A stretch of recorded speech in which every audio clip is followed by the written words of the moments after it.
Assalamualaikum. Saya Nur Syafiqah dari Grup 3.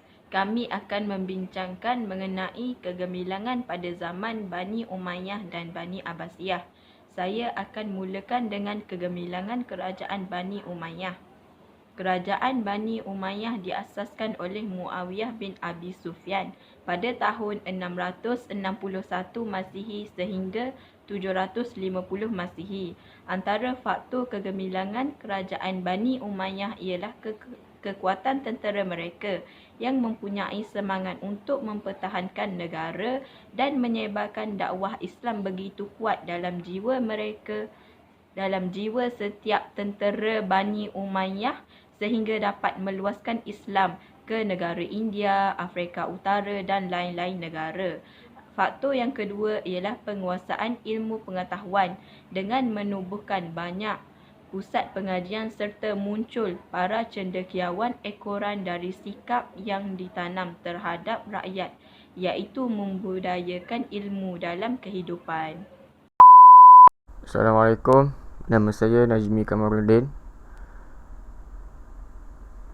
dan saya akan mengupas tentang faktor kegemilangan kerajaan Bani Umayyah yang memfokuskan kecekapan dan kebijaksanaan khalifah dan ekonomi yang stabil.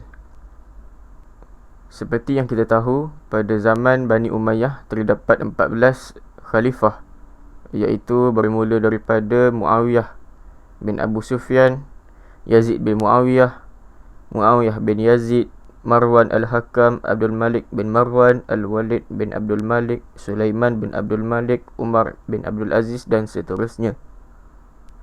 Pada kegemilangan pemerintahan Umar bin Abdul Aziz terdapat beberapa peristiwa penting yang dapat saya kongsi, iaitu sifat peribadi Khalifah Umar bin Abdul Aziz, iaitu sifat luhur, tawaduk dan menyayangi rakyat.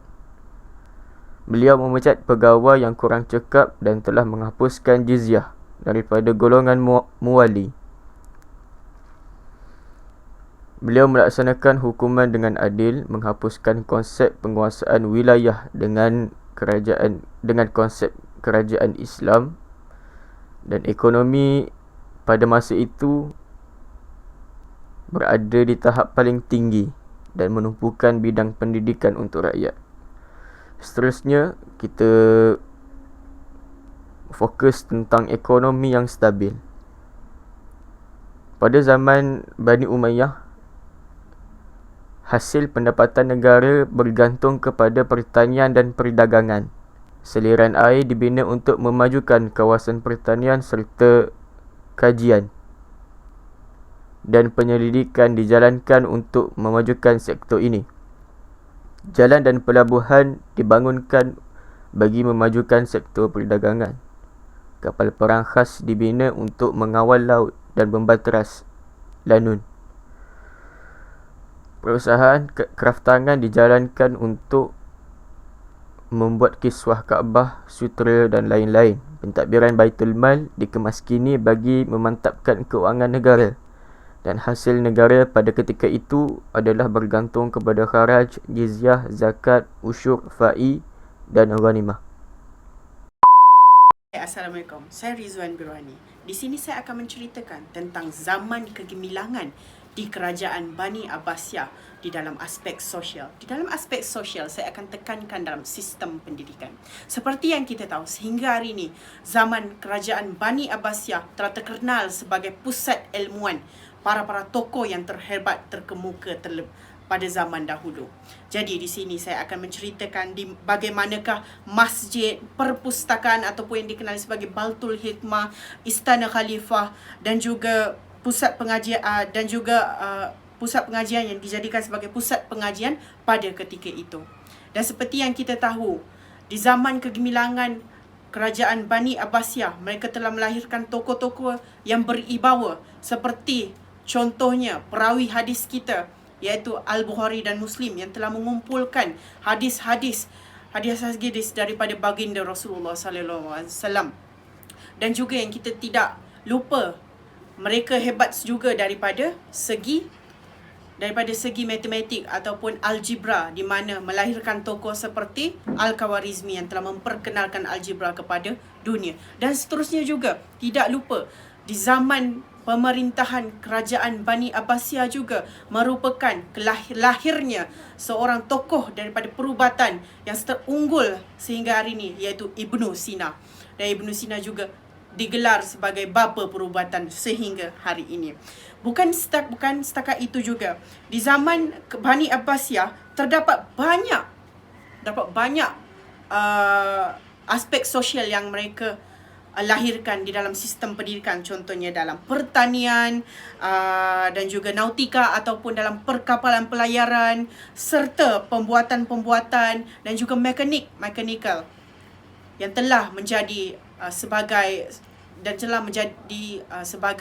kelahiran pada zaman ini dan kita gunakan sehingga zaman sekarang. Begitulah contoh-contoh kegemilangan daripada zaman kerajaan Bani Abbasiyah yang unggul sehingga hari ini sebagai pusat ilmuwan ataupun dari aspek sosialnya sistem pendidikan, pusat ilmuwan yang paling gemilang yang pernah ada ketika itu, sehinggalah kini terasa interaksi ataupun terkesan daripada kegemilangan sesebuah kerajaan, iaitu kerajaan Bani Abbasiyah. Sekian daripada saya. Terima kasih. Assalamualaikum, saya Nur Atika binti Mustadin, pelajar tahun 3 dari Seksyen 8. Saya ingin membincangkan bagaimanakah zaman kegemilangan Bani Abbasiyah dari sektor ekonomi. Zaman Abbasiyah adalah dianggap sebagai zaman yang paling kaya dalam sejarah kekhalifah Islam. Ahli sejarah klasik dan moden bersetuju secara khusus meletakkan zaman pemerintahan Khalifah Harun al-Rashid sebagai zaman pencapaian ekonomi yang paling tinggi sehingga layak menerima julukan zaman keemasan, iaitu Golden Period. Kejayaan Baghdad menjadi juara perdagangan dunia tentunya ada hubungan dengan kedudukan Daulah Abbasiyah sebagai kuasa besar pada waktu itu. Kestabilan politik, kecekapan pengurusan pentadbiran serta ketinggian akhlak masyarakat juga menyumbang kepada pembangunan pesat kota Baghdad. Dan satu yang paling penting dalam konteks ini ialah kekuatan kuasa beli yang terdapat pada penduduk kota Baghdad pada waktu itu jelas menunjukkan kemewahan serta kemantapan ekonomi negara. Terdapat 3 sektor ekonomi yang menjadi tonggak kekayaan kerajaan Abbasiyah, iaitu sektor pertanian, sektor perindustrian serta sektor perdagangan. Baghdad memiliki beberapa keistimewaan, iaitu kedudukan yang sangat strategik yang menjadi laluan perdagangan timur dan barat. Selain itu, terdapat juga sebuah pasar yang menjadi tumpuan para pedagang, terutamanya dari Parsi. Kemudian, terdapat ladang-ladang pertanian dan penternakan serta sebuah pasar yang dikenali sebagai Suq Al-Baqar. Di sini saya ingin memperjelaskan lagi dari sektor pertanian. Kerajaan Abbasiyah telah banyak berusaha memajukan bidang ini dengan membaik pulih prasarananya. Antara tindakan yang dilakukan seperti membina saliran, melebarkan sungai dan terusan, membuka tanah pertanian baharu, menyediakan penyelidikan serta membuat empangan. Kesannya, kerajaan Abbasiyah telah berjaya muncul sebagai sebuah empayar yang terkenal dalam bidang pertanian. Pertanian juga telah mencapai kemajuan kerana kesedaran pihak pemerintah tentang betapa perlunya pertanian sebagai sumber hasil negara yang utama, dan juga kerana kerajaan yang memberi penghormatan dan layanan yang baik kepada pemilik-pemilik tanah yang subur. Banyak hasil pertanian yang ditanam di Asia Barat diperkenalkan kepada Eropah, terutama penanaman tebu. Kita pergi kepada sektor perdagangan. Sektor perdagangan amat penting pada zaman ini kerana kepesatan bidang pembuatan dan pertanian telah mendorong kepada kemajuan dalam bidang perdagangan sehingga ke peringkat antarabangsa. Faktor-faktor yang menjadi kemajuan perdagangan ialah pembukaan wilayah-wilayah baru yang memberi banyak ruang pasaran perniagaan, kemudian perkapalan yang memudahkan para pedagang bergerak, kemudian sarjana-sarjana Muslim menghasilkan karya-karya yang menjelaskan hukum-hukum perniagaan serta galakan terhadapnya. Kemudian kita ada kemahiran orang Arab dalam bidang perniagaan sejak zaman jahiliyah lagi. Kemudian kita masuk kepada langkah-langkah positif yang diambil oleh kerajaan Abbasiyah dalam memajukan sektor perdagangan. Yang pertama adalah membina pusat perniagaan yang dilengkapi dengan perigi di jalan-jalan utama, membina rumah-rumah api sebagai panduan kepada kapal-kapal perdagangan serta mengetatkan kawalan keselamatan di kawasan darat dan laut. Pelabuhan dan bandar utama menjadi tumpuan ahli-ahli perniagaan pada ketika itu. Antara yang termasuklah Baghdad, Basrah, Amman, Kahirah, Iskandariah dan Antakya. Orang Islam telah membuka empayar perniagaan hingga ke Andalus, Eropah Barat, Afrika Selatan dan Madagaskar. Itu sahaja daripada saya. Sekian, terima kasih.